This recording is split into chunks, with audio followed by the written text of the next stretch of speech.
नमस्कार, मैं हूं विनय और आपका स्वागत है टॉप इंटरव्यू में। आज मैं जिनका इंटरव्यू लेने जा रहा हूं वो एक छोटी सी उम्र में दो पुस्तकें साहित्य की जिन्होंने लिखी हैं। इनका नाम है गुलशन ऋषि यादव और एक इनकी ये बुक है धरती पुत्र, नेताजी मुलायम सिंह यादव जी के ऊपर इन्होंने लिखी है। हम इनसे जानेंगे, एक इनकी नई बुक भी आने वाली है और हम इनसे जानेंगे कि इस साहित्य लिखने की प्रेरणा इस छोटी सी उम्र में कैसे मिली। इन्होंने दो बुक इस उम्र में लिख दी हैं। और गुलशन ऋषि जी, मेरे YouTube चैनल में आपका स्वागत है। बहुत बहुत धन्यवाद और आपके टॉप इंटरव्यू चैनल को भी बहुत बहुत धन्यवाद जो आपने हमारे समय दिया। हमारे प्रतिभा जो हम छोटी सी प्रतिभा है जिन्होंने आपको हमारे लिए दिखाया, इसलिए आपका भी धन्यवाद है, आपके चैनल का भी धन्यवाद है। आप हमें को ये बताएं, हमारे दर्शक आपसे ये जानना चाह रहे हैं कि आपने इस प्रतिभा को निखारने के लिए और इसको लिखने के लिए, इसमें आपने बुक में जो समय है, कितना समय दिया बुक को लिखने के लिए? ये किताब मैंने 2018 में स्टार्ट की थी। समय था, हम बैठे हुए थे, अचानक मतलब नेताजी के बहुत बड़े फ़ैन तो हम हैं ही, आदरणीय नेताजी के गांव से बिलोंग करते, इटावा के रहने वाले हैं, तो नेताजी के बारे में बहुत कुछ जानकारी भी थी। तो उस जानकारी को हमने कहीं ना कहीं लिखते रहते थे।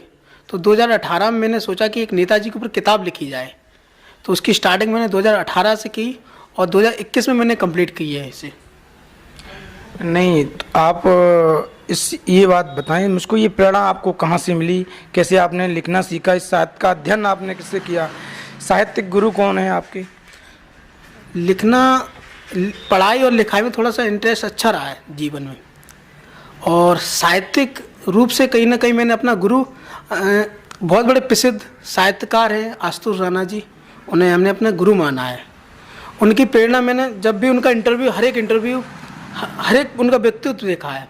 उज्जैन में हम 2015 में आशुतोष राणा जी से मुलाकात हुई थी हमारी, तो उन्होंने अपनी किताब और वहाँ पे दिखाया कि हमारी किताब आने वाली थी। उनकी रामराज जैसी किताब के बारे में उनका वर्णन चल रहा था, तो मैंने कहीं ना कहीं प्रेरणा उन्हीं से ली है। आप ये बताइए, ये जो बुक है, आपने जब लिखना शुरू किया तो आपको ये कैसे ख्याल आया कि मैं नेताजी के ऊपर ही इस बुक को लिखूं? अदर और किसी के भी तो लिख सकते थे आप। ऐसा, नेताजी के जनपद के रहने वाले हैं और नेताजी के बारे में बहुत कुछ जानकारियाँ सुनते रहते हैं बुजुर्गों के द्वारा, तो प्रेरणा कहीं ना कहीं उन्हीं लोगों से मिली है कि नेताजी के व्यक्तित्व को लिखें और नेताजी की वो बातें जो शायद किसी को पता नहीं है, उन बातों को मैंने लिखने का काम किया है। पेजों की ये आपकी बुक है जो आ रही है? 244 पेजों से ज़्यादा किताब इसके पन्ने अभी, और इसमें और भी आगे बढ़ेंगे। क्या क्या वर्णन है बुक्स में, जैसे आपने ये लिखी है, तमाम सारे इसका प्रस्तावना भी है इसमें।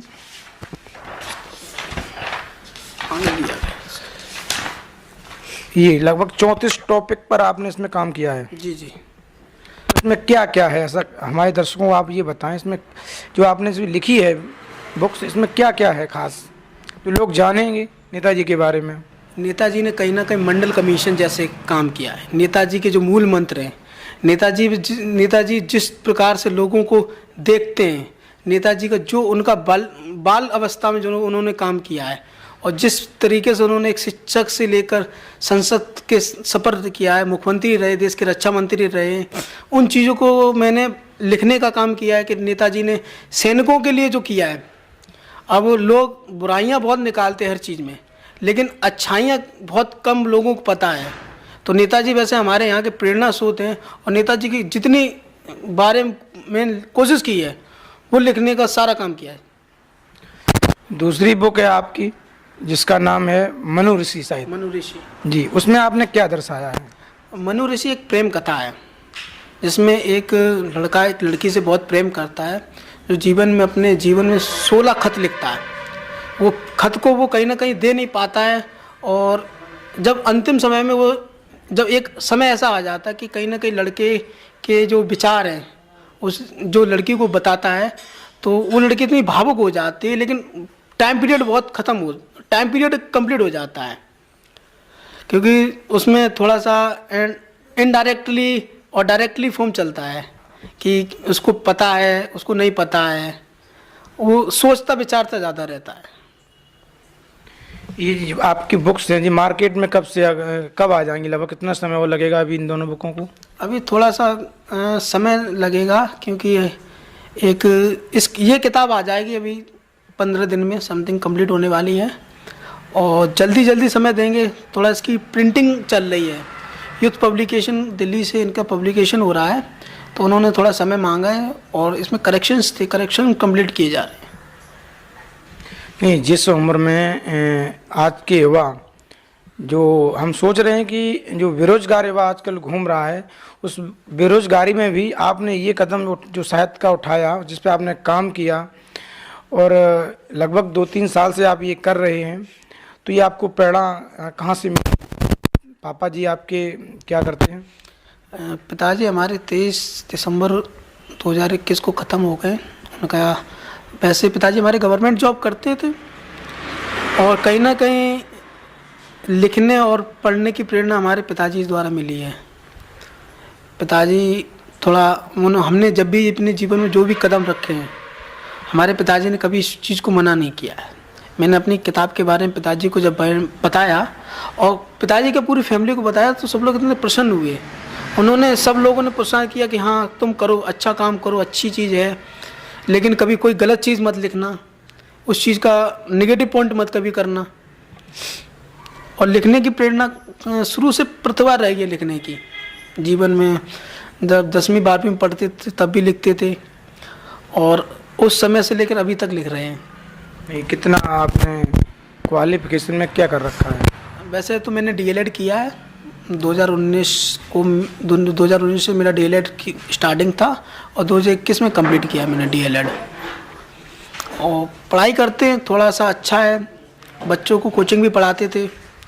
अभी फ़िलहाल इस समय लॉकडाउन आ गया तो नहीं अभी स्टार्ट कर पाई है, लेकिन बच्चों को पढ़ाया है, और समय मिलता तो समय का बहुत हिस्सा मैंने अपनी किताबों को दिया है।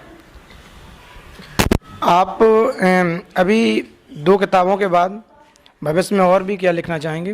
जैसे शिवपाल सिंह के ऊपर है, कई सारे राजनीतिक जो नेता हैं उनके ऊपर लिखना चाहेंगे? अभी राजनीतिक रूप से अभी आगे फ्यूचर में तो किसी का नहीं पता, लेकिन हाँ मैं डॉक्टर राम मनोहर लोहिया जी का बहुत बड़ा वर्चस्व मानता हूँ और उनके विचारों को बहुत मानता हूँ। तो एक बार कोशिश करूँगा कि डॉक्टर लोहिया के बारे में लिखें, और समय आएगा तो एक बाबू दर्शन सिंह जी हैं इटावा में, तो उनका भी व्यक्तित्व में उनसे मिला हूँ, उनके बारे में पढ़ा है, लिखा है और देखा है, उनकी सभाओं में गए हैं, तो उनके व्यक्तित्व को भी लिखने का काम करेंगे। छोटे भाई हैं शिवपाल सिंह यादव जी, उनके बारे में भी क्या लिखेंगे आप कभी? नहीं, चाचा जी के बारे में बिल्कुल लिखेंगे, और चाचा जी के बारे में मैं लिखूंगा। और इस किताब में मैंने चाचा जी का भी वर्णन किया है, चाचा जी के जो उन्होंने अपना त्याग बलिदान शिवपाल जी ने किया है। और मैं समाजवादी पार्टी नहीं, और भी बहुत सारे राजनीतिक पार्टी के लोग हैं उनके बारे में मैंने लिखने का सोच रहा हूँ, और उनकी जानकारी भी चली। अभी थोड़ा व्यस्तता है, कहीं ना कहीं समय दुर्लभ समय चल रहा है, तो व्यस्तता के कारण नहीं पहुंच पा रहे हैं, लेकिन लिखेंगे नेताजी चाचा जी के बारे में भी लिखेंगे। हमारे चैनल टॉप इंटरव्यू की शुभकामनाएं आपके साथ हैं। निरंतर आप इस प्रगति पर आगे बढ़ते रहें, और भविष्य में भी बहुत सारी किताबें आप लिखें, ऐसी हम आपसे आशा करते हैं। धन्यवाद आपके टॉप इंटरव्यू का, जो आपने अपना कीमती समय हमें दिया। हमारे दर्शकों को कुछ कहना चाहते हैं आप?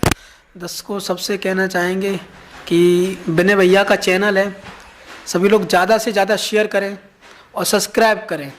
और कहीं ना कहीं जो प्रतिभा दिखा रहे हैं, जो प्रतिभा आज लोग बड़े बड़े चैनल्स नहीं आ रहे हैं, लेकिन ये कहीं ना कहीं टॉप इंटरव्यू है, वो सबको दिखाने का काम कर रहा है। तो मैं भैया का बहुत बहुत धन्यवाद करेंगे, जो उन्होंने इतना समय दिया अपना मुझे, और मेरी छोटी सी प्रतिभा को निकालने का काम कर रहे हैं। टॉप इंटरव्यू हमेशा ऐसी प्रतिभा लोगों को दिखाता रहेगा। ये इनकी 2 बुकें हैं गुलशन ऋषि यादव जी की, एक नेताजी श्री मुलायम सिंह यादव जी के ऊपर, एक ही मनु ऋषि जो एक प्रेम कथा है, इनके ऊपर। जैसे ही ये बुक्स आएंगी नेक्स्ट इंटरव्यू आपको ज़रूर दिखाऊंगा। धन्यवाद भैया।